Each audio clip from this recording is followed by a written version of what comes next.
наоборот, потяжелей заботы. Те же дети, только другое детство.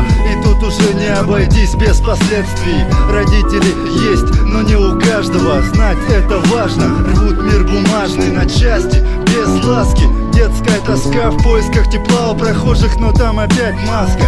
Стены серые, топят веру, не зная меры. И так не хватает нервов. Много детей, и каждый одинок по-своему, понимая, что знать правду не стоит им. Этапы пройдены, но все впереди. То, о чем думали они, видели сны, надежды, с ними на века крепче стали. Надеюсь, будет правдой то, о чем мечтали. Все мы рождены под одним небом, согреты одним солнцем, сыты одним хлебом. Да только вот судьба ставит все по-разному, и ощутить тепло дано не каждому. Все мы рождены под одним небом, согреты одним солнцем, сыты одним хлебом. Да только вот судьба ставит все по-разному, и ощутить тепло дано не каждому.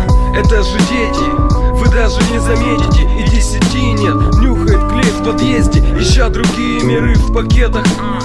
Сначала в сигаретах, потом уже в ракетах. Они боятся ласки, в их глазах тоска. В лучшем случае помнят пьяного отца. Ярлык трудный, серые будни. Проходят дни в поисках себе еды скудной. Живут надеждой, но все по-прежнему. В этих глазах все так же море тоски безбрежной и безнадежные. Они не верят в чудо, но их просьбы и плач не слышат люди.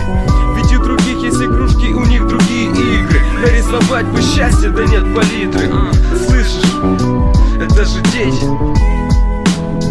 Это же дети. Все мы рождены под одним небом, согреты одним солнцем, сыты одним хлебом. Да только вот судьба ставит все по-разному, и ощутить тепло дано не каждому. Все мы рождены под одним небом, согреты одним солнцем, сыты одним хлебом. Да только вот судьба ставит все по-разному, и ощутить тепло дано не каждому.